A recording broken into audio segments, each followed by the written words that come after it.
Welcome to the Author Blur podcast. I'm your host, Eric Maynard. Today is a bonus episode, so I'm going to keep this short. I am the guest. You're going to be listening to Matt, who is the host and the creator of Arthadian Anthology. And forgive me, I do mess that up at the beginning of the episode when we're talking, but him and I will be discussing my new book and the books that were before it in the series. So with that being said, enjoy the show. I hope I entertain you, and I look forward to talking to you again at the end. Thank you. Author Blurb podcast. I'm Eric Maynard. If you're watching the video, you might notice that I have a different background because today I'm the guest of the show. I'm being hosted by Matt, who is the host of Arthadian,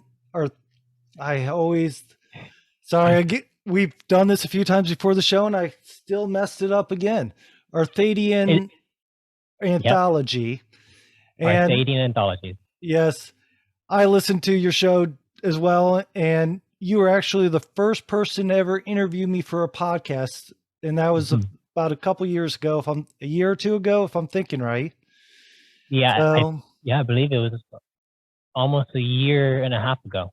Yeah, so with that there, I figured who better to interview me about my new book coming out. I have Aftermath, my new book coming out. So Matt, thank you again for doing this. And of course, let's start talking with people and go from there. Just so people know, my book really quickly, it's the one coming out. It's the third and final of my series of the Bearman Series about a kid that gets into trouble as a drug dealer in a small Ohio Northwest farm towns. And then Aftermath is the stories after all that finished up and he left, what everybody went through. I think it's an interesting story, and I think a lot of people are going to enjoy it. Mm-hmm. And what's the genre of it again? So it's a thriller, a crime thriller, and the first two books of the Bearman series is set where Scott Bearman, starts off first book at 16, about 17, gets started working into the drug industry, and in that process, his drive pushes him to start building up his own little drug cartel. It goes through all the challenges, all the little stuff that he's had to fight. It's basically the cocky kid who wants to be more. He's not from a bad home. He's actually from a real good home on one side of his family. The other side, his father is, I'm trying to think the nicest way, but his father is an abusive. Yeah, let's put in whatever word you want there. Yeah. So he goes through a lot with his father being the way he is, and it's just a whole adventure of dealing with loss of relationships, building new relationships. He starts off with, in the first book, he starts off with one of his friends building the whole empire with him. And not to give too much away, but when you go on to the second book, you realize that friend became a competitor or a enemy in a sense, even though they still remained friends. So there's a whole lot of conflicts through the books that don't just focus on, okay, this character, he's pinpoint lasered on, I have to build my empire, I have to do this. I mean, if you remember back when you were 16, 17 years old, everything seemed so dramatic. Everything was so important. And all those hormones running through your body. Exactly. So like on the first one, Bearman, The Road of No Return, in the beginning of that, his girlfriend that he had for, I want to say it was several months that he had, it even states that she's out of his league, beautiful as can be, all this. Well, in the beginning, she ends up running away because her dad is an abusive person as well.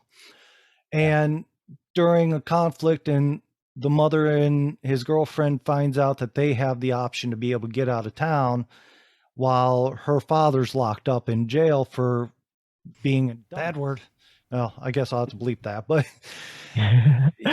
he gets locked up, and in that time they run away. So he's madly in love with this girl, and when she disappears, he's dealing with a whole lot of rage of abandonment from her.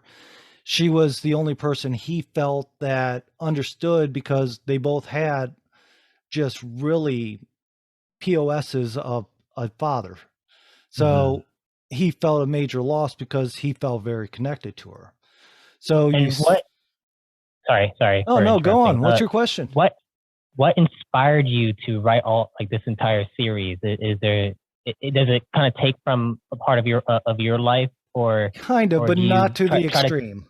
not to the extreme. So yeah, obviously, so like when I was growing up, I was far from an angel. And my mom will tell you that very passionately.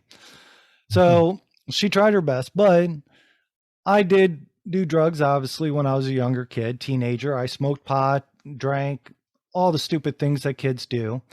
And then I did do like some minor selling, but it would be like if I sold a joint in school. So the thought is when I was basically, I moved to Maryland, or the DMV area, Maryland, District of Columbia, and Virginia area, I had no one to talk to. So, and back where I was from, I would sit around and drink with my friends, and we would tell stories and all this. I didn't have that when I moved here. So when I moved to this area, I started to put together started putting down stories. And finally, this story came, and I started thinking about, what if I actually pushed myself more in that direction to be a meaner, more driven towards making money, trying to build an empire, and then I let that build up. And the weird thing is I actually wrote the second book first, Country Secrets. Oh, really? So then you went. The first book backwards. Would be your second book, and then you went for a prequel, and now you're going for. So what had happened is the second book in the series got published first, and I realized that it wasn't necessarily a prequel because there's a lot of unanswered questions in Country Secrets. Yeah. What got him into building the empire of drugs and racketeering, and there's even prostitution. And the weird thing is everyone sits there and goes, oh, somebody from the country, they don't know anything about that. Well, in all truth, growing up, I can tell you, I knew plenty of girls that would do about anything you want if you had a little drugs or something to give them. Boyfriends would pass their girlfriends around so that they could party a little more. It gets to be kind of a weird world in the country in the middle of nowhere, when everybody's they're trying to rebel. Everyone's trying to have fun. They're also trying to look good to their parents. And I mean, the country world is kind of a more devious area than most people give it credit for. It's a good area. Would you say that your books are a proper representation of kind of like how the country area usually like operates? I think it's more extreme than what it is, but I can tell you that there's been quite a few people from my hometown area. And the reason I say hometown area is my hometown literally has one flashing light, and rush hour is when a tractor goes down Main Street. Oh, wow. It was a good town to grow up into, but so when I say my area, it meant there's small farm towns all around.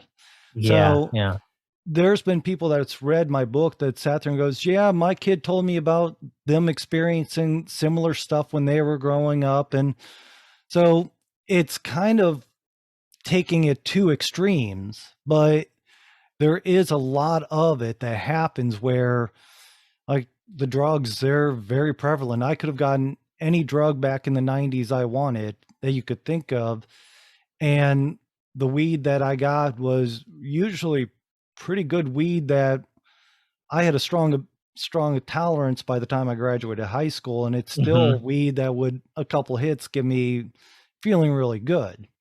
So Yeah. it wasn't Yeah. like, and I remember we had cornfields growing around our high school, and Mhm. kids would actually plant weed in the cornfield so Oh, that wow. it wouldn't be detected.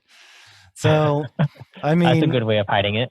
yeah, so and if it gets found, whose is it? Who knows? I don't Yeah. know. So, I mean, there's all sorts of things like that when I was growing up. And there's even in one of the stories where it talks about, it's the Bearman story where the teacher, his name, which I won't say his real name here, but I refer to him as Bogey because he got caught picking his nose once in the middle of a hallway. And over years, that just kept going. Well, the guy was a jerk. So I intentionally did every reference to the movies, like the Casablanca movies, where the character was Bogey, which just upset him as could be, and I found it funny. Wow. The guy hated me, and Yeah. probably for good reasons too. But like I said, he was a jerk. He's mentioned in the book. I do pull a lot of my past into the book. There's Mhm. a and I forget if it's in the first or second one, but there's a story where I'm with my buddies and a group of girls, and we're dared to go streaking a block down the street in nothing but a pair of socks and shoes. Mhm. So, mind you, the middle of the night. Well, in doing so, a cop pulls around the corner as we're running, and in the story, it ends up being just me, because what ended up happening in real life is the cop followed me, and I had to run Mm. through the alleys, through yards, in nothing but a pair of shoes and socks. Oh, So I put that story into the book because I'm sitting there going, it's how can you right not about something laugh? that you know. Yeah, and I mean, how can you not laugh at something like that? Sitting there going, I can give details about how cold that concrete underneath the pickup truck was that I Mhm. hid under. So, I mean, things like that I did put in just because they're entertaining. And again, like I said, I was far from a saint. I'm much better as I got older, obviously. I settled down, have 2 kids now. My wife yells at me very little, so I'm doing better. That's good. That's good. Yeah, so I can't say the same. Sometimes my girlfriend will yell at me, and I'll just be like, "Oh, hey, I didn't know why I did." well, what I found is, yes, honey, I'm sorry, honey. And a lot of times, I'll be honest, I do stupid things and I'm well aware of it. Other times it's We all just, do. We all that do. is true. But Hmm. you smile, you nod, and as long as you're in a good relationship, you say, okay, let's let this cool down and then come back and see where everything else goes. Hmm. So, but here's the one thing I do love is, and again, you can't on the video, if you're watching it, you really can't say too well, but on the cover of the book is actually a picture somebody took. The whole cover is a picture from Rising Sun, Ohio, out in the country, from one of the peoples in the farmlands that I Hmm. got. And it's my mom's house where the trees, I edited it. So it's an Oh, wow. actual on site picture. So you can kind of see the tree and the stars and all that stuff. That's really So, cool. So it's a full on picture of where you live. yeah.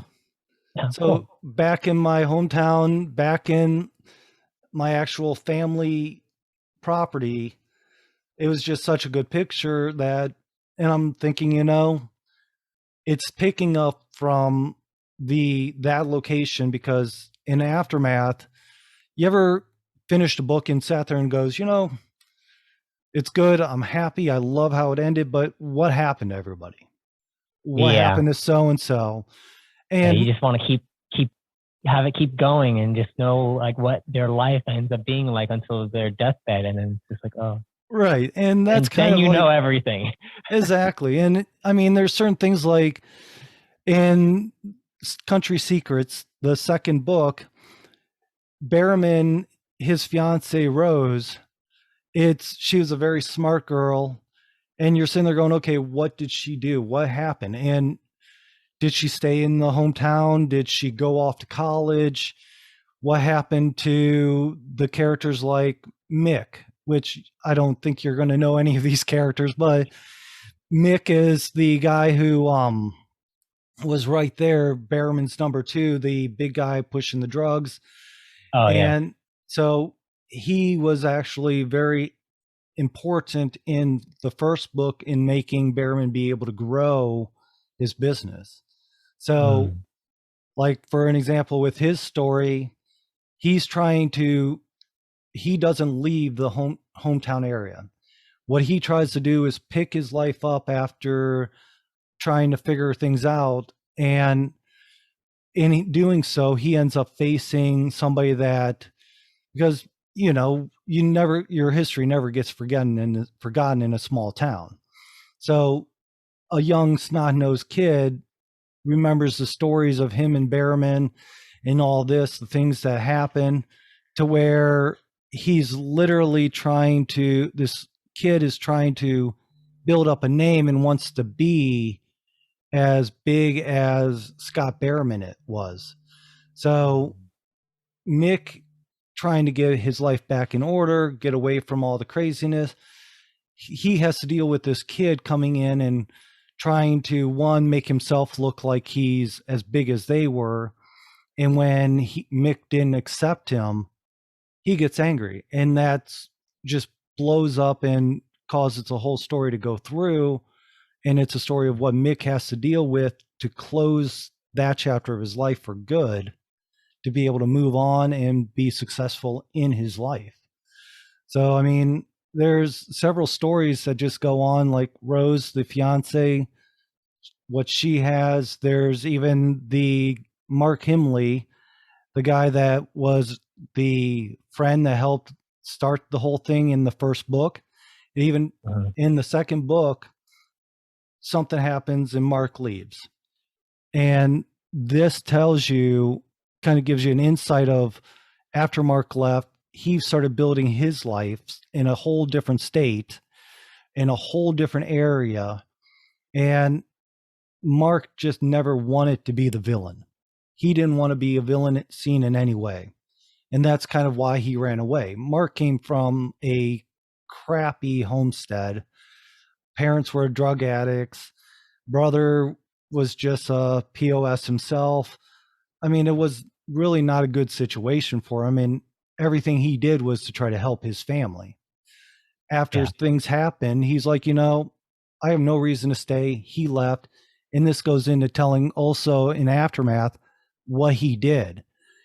It's actually, his story is actually a very thrilling story that kind of got me excited as I was writing it, which a lot of stories you can read and sit there and go, you can get excited about, you can be like, holy criming, I didn't know that that was going to happen, or where did that come from, or I can't believe that just out of standard everyday life that something little, because people that don't face or don't have the background, so they just kind of let things go, or they stand back and they watch, and if Yeah. something happens they're like, well, I don't want to get involved, I don't want to be that guy. Yeah. They're just No, the spectators on the sidewalk while someone's getting pummeled right, in the alleyway. right. And like in Mark's story, he's not that guy that just sits there. Like I said, he doesn't want to be the villain. He's trying to Mhm. rebuild his life and make it into what he wants. At the same time, he sees something that he knows is not right. So he jumps in and tries to make things right, which kicks off his story. And there's kind of a surprise of who he's telling all this to. So, which I don't want to get too much into that, with the fact of it's a surprise and it's kind of a fun part. So, but as you go through it, all the stories tie in together to make Yeah. one big story of there's a theme to it leading up. And some of my beta readers have even said that they can't believe it seems like completely different stories as you read them. But if you think of them all as, All well, as one. yeah. So, It's almost like an anthology because, like, for my sake, when I write my own stories and going through each one, I try to plant seeds to allow me right. to like come back to the original full overarching plot line, but I allow each individual story to be its own separate entity. Right. And like, what was the last, and mind you, this is going to be aired probably by the time you get another show out, but the last one was where the challenger or the champion, I think it was. The champion, yeah, yeah. So, and then after that was it after that was a virtual reality challenge, or they're trying to challenge So for so a right now position I have multiple storylines? different storylines going on at the same time, and Okay. they all kind of intertwine with each other because of this larger cosmic threat that is eventually coming. Right. But basically, it would be like there is one storyline where it's focused on a single world, and then I have a separate one like going on that is like an actual series that falls into this idea of a virtual simulation, or a virtual reality that life when you upload your conscious mind into this celestial supercomputer, and this virtual reality, when you die, your mind will go there. And Okay. the main character right now, he is going through this. He had to dive into this virtual simulation before he actually died, and has to find a conscious mind that had already died many millennia ago. All But right. he has some kind of information that he needs to find through this person. Okay. I was That's going kind to of the say, concept. I think that was the one I was just listening to, and I'm sitting there going, that sounds interesting. I want to know more. So, like, I'm looking forward to that next episode of that series coming out. So Yeah. that was a fun one that I just listened to of your show. But Mhm. yeah, I mean, you understand well enough that you kind of try to tie everything together, even if it is different storylines, because you have that baseline or that Yeah. world that you're trying to stay in. So, like Do you you said, do the you anthology. do you have like an overarching plot line in your series that isn't, it's not necessarily like the most prevalent plot. It's just more hinted at, and it's more like foreshadowing elements throughout it until finally all the pieces are finally there as like as a full puzzle. Would you say you do it that way, or do you No, try to make it more like elaborate? I make it more of a labyrinth of, in the sense of, you have to walk your way through it to figure out what's happening. There is a logical progression through everything, Mm-hmm. and sometimes progression like the foreshadowing makes sense, but in these it's all meant to be people's real lives, and in real life you don't get Mm. foreshadowing. It's almost like they're most like the first two books are all written in first person. So the Yeah. guy's not going to know, oh, well, because of this drug deal, this is going to happen, or people's going to think this, or whatever it might be. I do use things from where you can sit there and say, okay, like for an example, in Country Secrets, Mm-hmm. there's almost two events or three different events going on, not at the same time, but the beginning starts with the first event where he's trying to deal with a conflict, and that conflict could cost him his life. And as he works through that, he ends up dealing with another short-term conflict that's probably maybe 2 or 3 chapters long, that as he works through it, he solves it, but that also has a chance of bringing back a issue down the road. Mm. The third one goes through the entire book, where somebody that's supposed to be a close friend who's jealous of him ends up being an adversary and an enemy to him, somebody that he considered a close friend, which he became friends with in an odd way, which is explained in the first book. So, I mean, and like I said, the first book actually tells more about how things came together. And the second book was more, here we are, this is what happened. And then it follows through. So by the end, you're sitting there going, holy criminy, how did this? I didn't even see this. And if you actually read the books, a lot of the locations that are mentioned, not a lot, almost every one of them are real places that are in my hometown areas, places I've been to, things that are still there to this day. So like there's a little lake outside of a town called Fostoria that I mentioned in there. There's a park in Rising Sun with a little maintenance area in the back that not many people know about that's still there. I mean, there's all these different things. And growing up originally, like the maintenance little area in the park, I grew up years going, okay, this is this section of the little track that went around the park. Because in small towns, your park is a big grassland with a running path made of stone and some little bit of equipment, a baseball field, and a lot of grass, and that's it. Nothing fancy, and that is the whole park. But I spent years playing there. I played basketball there, broke my ankle in that park, all because somebody fouled me in basketball. Wow. So, and that a whole nother story. But I walked, I think, 5 blocks on a broken ankle with my buddy having his shoulders under my arms, helping me get there. So not the funnest of times, but life goes on. And I can't even remember the guy that did its name at this point. Just remember the story. But and that's kind of just how remember the pain. Oh, it dawned on me the next morning. I thought I just sprained it. Next morning, I tried to walk down the steps and I put pressure on it right as I stepped on the step. Next thing I knew, I was rolling down the steps.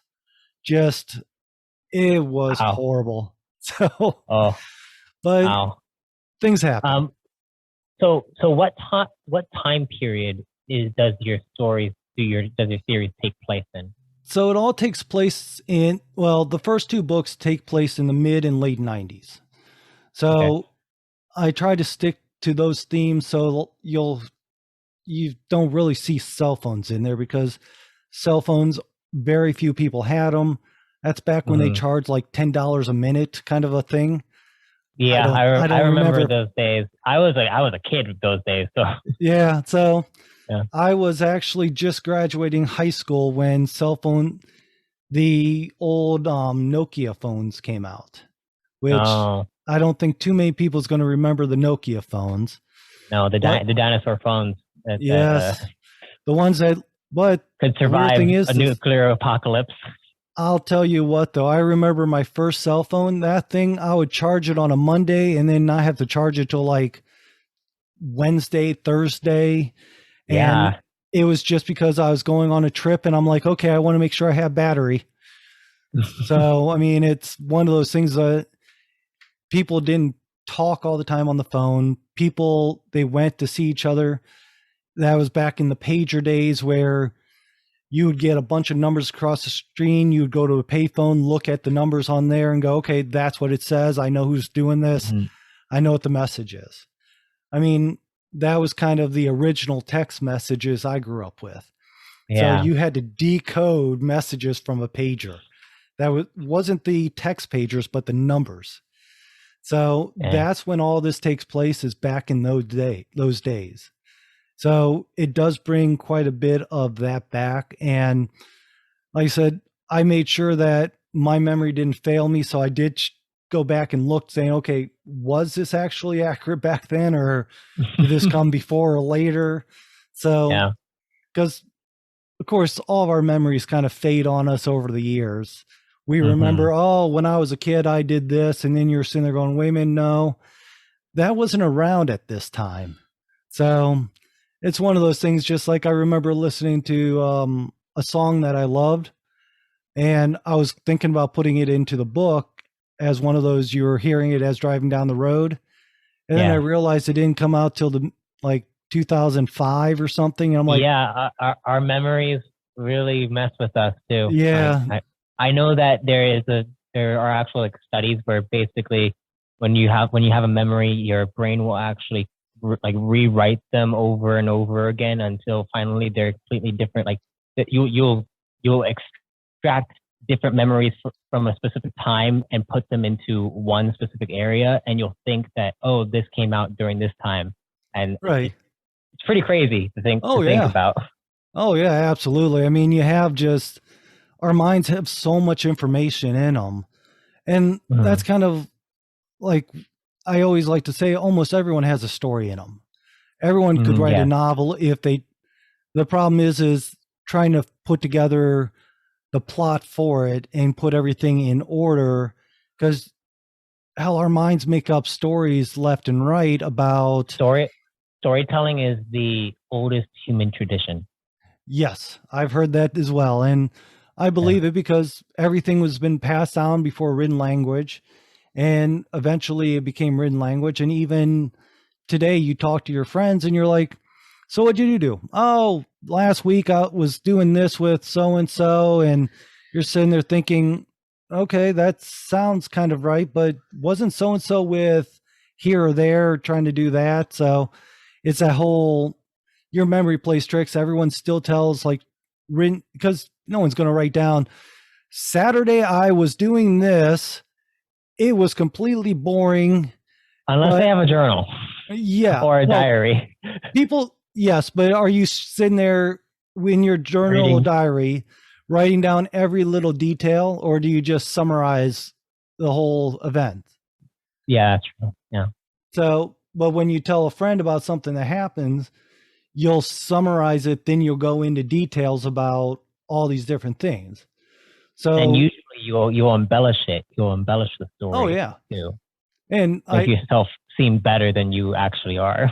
oh yeah, well, it's like any guy, almost every guy I've met, I'll put it this way, when I've talked with them, we all had the habit of, especially when we were younger, when you talk to your buddies about going on a date with a girl, this and that, it's, Mhm. and I, earlier on another show, I mentioned this and talked with another author about this, where it's just that event where you sit there and say, well, we had this great time. I kissed her.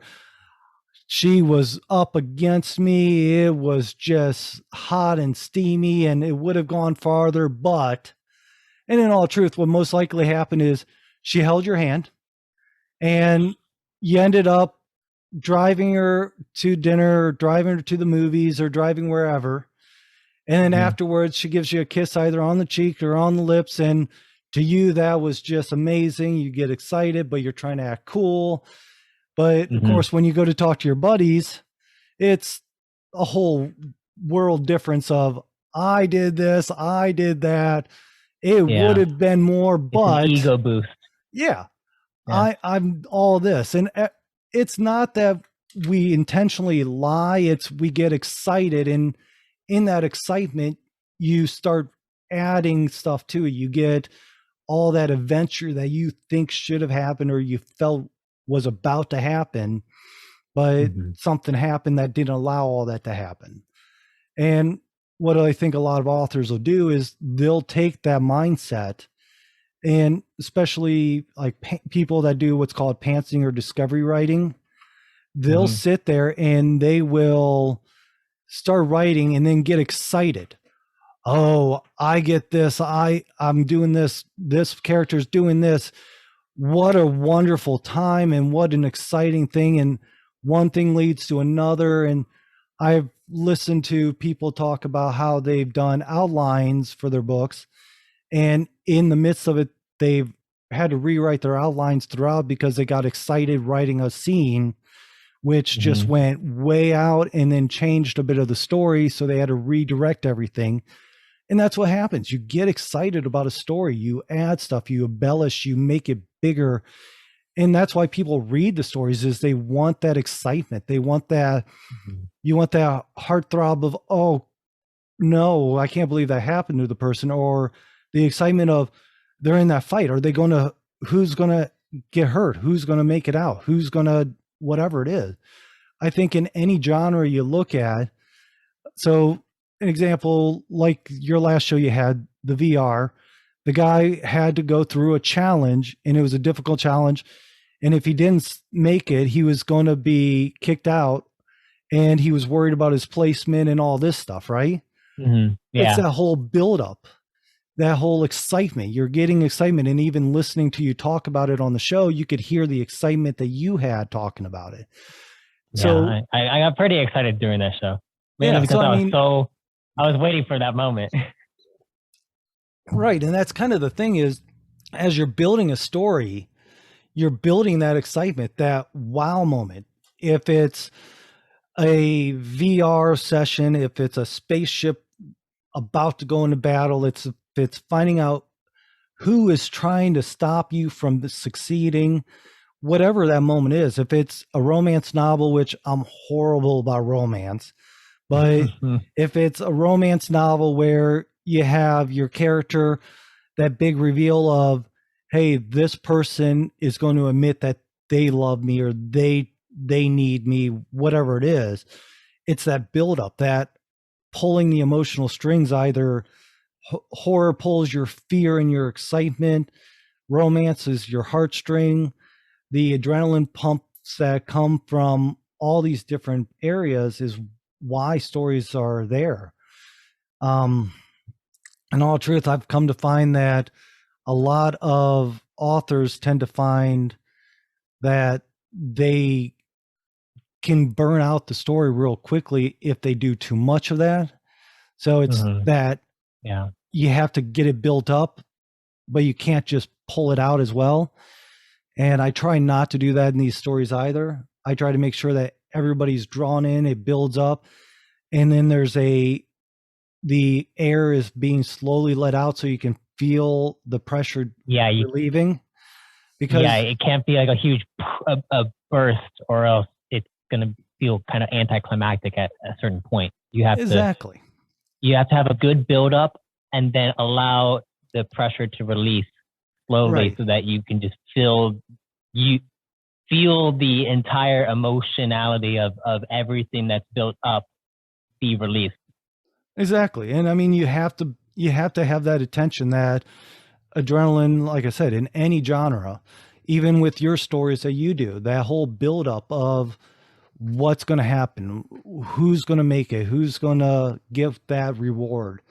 And I mean, I don't have it where it's a constant thing.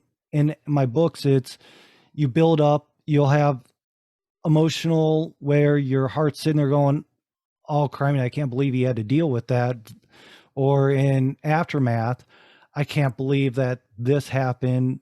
That's sad to hear. Or that's wonderful that he got this, or whatever it might be. I mean, you have to have that in everybody, or I can't say everybody. There's been a lot of people that's read the books that I'd never even talked to, but the people I have spoken to that's read the books have told me that they enjoy, it's not a complete build up just for that letdown. I've read books where you just end up so excited and you're getting built up and you're sitting there going, wait a minute, there's only so many pages left. And next thing you know, it's like a balloon pops, everything collapses, everything is destroyed. The main character is either laying in shambles and then they end the book, or the main character is standing there victorious, looking like a god, and you're sitting there going, well, that just built it up for no release. So you feel like there's something missing afterwards. So that's one thing that my books do avoid. It doesn't just build it up, it gets you there. and then it gets you just feeling the attachment. And like I said, the pressure releases off with the slow understanding of what happens, so that you can feel that you have that closure to the story. Mm-hmm. And it's like a nice wound up conclusion that makes everyone feel sometimes not good, because it's the end of the book, it's the end of the series, right, and all that. right. But, And I mean, I hate to say it right now. So one thing is if you read it, there's room for me to take and leave this trilogy as a intro or a origin stories, I guess you could call it, of another series I'm debating on. It's so I'm looking at either one of two options. I've been dabbling a little bit with sci-fi, and okay, I've done probably I enjoy 4 sci-fi. 5 chapters, and it was a sci-fi fantasy kind of mixture. Mm-hmm. And I just had to trash that story, because after so much, I got to a point I'm like, okay, I can't do this. Now I'm kind of looking at another option where it's a mixture of because ideas, everybody that ever puts together a story knows that everybody has ideas. There's thousands of them. I mean, my idea list of stories would probably be enough to fill a novel in itself. So, I mean, I'm sure you have a list of things that you're sitting there going, okay, I can do this with this. I can do this with this. I have a little bit too much, and it's upsetting, because when you have so much that you can do, but you're just one person, and you can't spread yourself out too thin, or else you're never going to finish the things that you actually want to finish, that you actually need to finish in order to be able to get to those next things. Exactly. Thankfully, I'm young enough to be able to like finish the things that I'm working on now, and then work on the other things. But I mean, well, you can also experiment a lot too with what you're doing and things like that. Yeah, so where you can go, because, and I've said that I think that you should put some of this into a novel, some of your stories into a novel. Actually, that's something I'm starting to do. I actually started it yesterday. Very good. But my next saga inside the podcast, my plan is actually to write it out as if it is like a novella. Okay. And then potentially publish it as a separate thing, and have it be like a connected thing to the actual podcast story. Okay. Well, when you do that, definitely let me know. I want you on the show so we can have that go through as well, because like I said, I do get into your story, so I definitely would enjoy that. Plus, I always do enjoy talking with you. But yeah, I mean, with that being said, there's so much to be discovered. And with stories, I know that my stories, you have Bearman, A Road of No Return, the first book in the series, Country Secrets, which is an exciting book in itself. And then the one that's coming out called Aftermath. That's a collection of short thriller stories that basically is a buildup of telling the story after the story. Even in my dedication, I put in there that it's dedicated to all my friends from my past, because as my stories with them ended, and over years, I found out different things that's happened with them, this and that. It made me realize that just because my story with them ended, just like as well with them, they no longer have me in their story. The story still goes on. So there's more to the story than that goes on after the end of the story. It's a whole different story.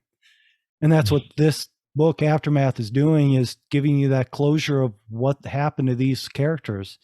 You built up that connection, and I guess I kind of also felt like a withdrawal with them. Like I need to have closure myself with them, because you build up that attachment in stories. And I was being honest with being honest, I was getting kind of tired of the story, and I'm sitting there going, okay, if I do a third book and I do a third complete novel instead of short stories, it's just going to make the series much longer. So closing this up gives me the option of either doing the other series where I Yeah. can build off of that, or I can try another series that I'm looking at and I'm trying to see if I can pan it out, which is kind of a mixture of, do you know the Dresden Files? I don't believe so. All right. Great books. The author's amazing, and he has a ton of these books out. It's a sci-fi about a wizard that lives in Chicago. It's all these things. Interesting. Yeah, I mean, there was what got me turned on to it originally was years and years ago, there was a show called The Dresden Files on TV, which is based off of these books. Yeah. I fell in love with the story off of that TV show. And then when I got into audiobooks, I started listening to The Dresden Files. And it's one of those that, like I said, a wizard, it's taking modern day things and mixing it with the whole world of existing. So it's not, we're just going to fill something in. The guy, his name is Jim Butcher. It took me a second to remember. Like I said, he has a ton of out. He's an amazing writer. So, but I kind of took the concept of that. And then there was a TV show years ago called Sliders, where these guys they go through a portal and they go into different versions of the world, different, the multi-universe theory. So basically taking that theory, the multiverse theory, and taking the Dresden Files and trying to match them up together, where this guy lives on Earth and he's getting away from his life on another dimension, another planet, however you want to say it. And he's trying to start over, but he gets dragged back in. And I'm working out that storyline to see if I can make it something that's worth doing. But it's kind of why I ended the Bearman series like I did, so that I have those options. I mean, there's a lot to do go there. Into different things that you want to explore because of all those ideas. Oh yeah, pop into our head. Exactly. And I mean, in all truth, right now, I'd love to explore them both, but between the podcast here, the fact of the kids, which I love, by the way. Oh, I appreciate that. And again, I can't thank you enough for hosting me. I appreciate you coming on and doing that. But with the show, with the family, I do have a full-time job that helps pay for the bills. With all that, writing time kind of gets a little slim. So you have to pick one project at a time because, I mean, in all truth, most authors, when you're putting something out, unless they're either retired, most everybody has a day job, because it's very few people that has that kind of living that you can sit there and say, I make enough off my books where I can pay all the bills, I can live happily, send my kids to private schools, blah, blah, blah. Most authors don't have that. I think I read somewhere where most authors, the standard is they'll make about 10,000 a year off their books. And mind you, that varies from author to author. Some authors do more, but if you're putting out 1, 2, 3 books, you're not paying your bills normally unless you're extremely good at marketing, because being an author is also a big part of marketing, talking with people, obviously, getting your name out. Going to book signing events. Exactly. Connecting with the readers however you can. Again, part of the reason for this show is to connect people to the readers. So things like that is a big part of trying to get the word out and make people say, okay, this is good. I like what this guy has to say, or a girl, and I want to read their books. So as time progresses, we all have lives that have to be balanced. Now, mind you, someday, either when I retire or if I get amazingly lucky and one of my books get discovered and blow up, and next thing I know, everybody's buying it, where I can work from home, writing every day. I don't see that happening anytime soon. But until it does, I enjoy when people do message me or review my books and tell me if they like it or not. Hopefully they like it and leave 5-star reviews, just like I hope they do on the shows. Not that I'm you'll have a good day when that happens. You hear that, audience? You gotta leave reviews, good reviews. Even if they're like you're still criticizing, but it's constructive. It has to be constructive. None of that crazy stuff where you're like, I hate this character because the writer is stupid.